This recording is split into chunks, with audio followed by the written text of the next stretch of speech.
కానీ ప్రత్యక్షంగా ఇవ్వాలంటే కనుక హోమం చేసుకోవాలి. అందుకని దేవతలకి ఆజ్యం అంటే ఇష్టం. అంటే అగ్నిదేవుడు మనకి దేవతలకి మధ్య ఉన్నవాడు. దేవానా ఆజ్యమహారం అని అన్నారు. కాబట్టి మనం చేసాము. అదేవిధంగా మనకి స్థిర చేసుకున్నాము.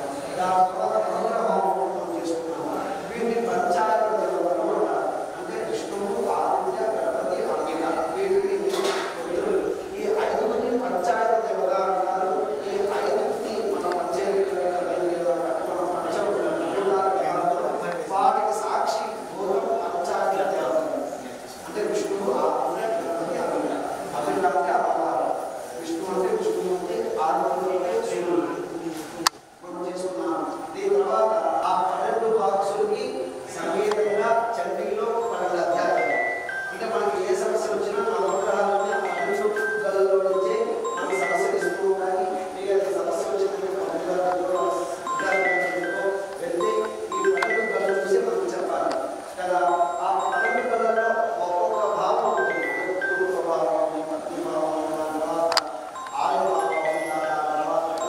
ఇంకా రకరకాలుగా ఉంటుంది. పుత్ర భావం అంటే ఏ గలలో ఏ రూపం మనకు కలిసి వస్తుంది, ఏ గలలో వేస్తే ఎలాగైతే ఆవులైపోతుందో అలా మన మనసుని మన నామాన్ని అంటే అమ్మవారి పాదాల యందు మనసు లగ్నం చేసి అమ్మవారి నామం చదువుతూ ఉంటారో వాళ్ళ మనస్సుని అగ్నికోళంలాగా అమ్మవారు మారుస్తుంది.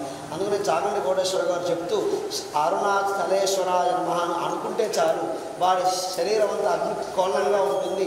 వాడి దగ్గరికి ఎవరు అంటే ఏ దుష్టశక్తులు రావని చెప్తూ ఉంటారు. అంటే ఒక భగవంతుడి నామానికి మనం నమ్మిన దానికి అంత బలం ఉంటుందన్నమాట.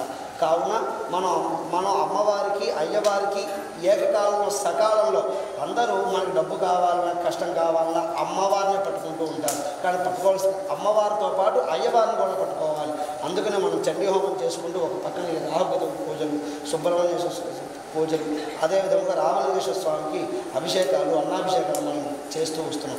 అంటే మనం ప్రకృతి నుంచి ఏదైతే స్వీకరిస్తున్నామో అవన్నీ అమ్మవారికి అయ్యవారికి మనం స్వీకరించాలి. దేవుడు అంటే ఎక్కడో లేడు. మన ఆత్మకంటూ ఒక రూపం ఇస్తే ఆ రూపమే దేవుడు.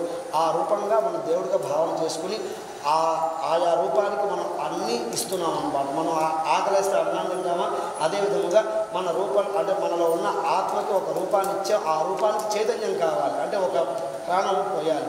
ఆ ప్రాణం పోసిన తర్వాత మన దానికి ఆకలిస్తుందిగా దానికి నివేదనగా దేవతగా భావన చేసి మనం ఇవన్నీ అమ్మవారికి సమర్పిస్తున్నాం. కాబట్టి మహాపూర్ణాహుతి జరుగుతుంది.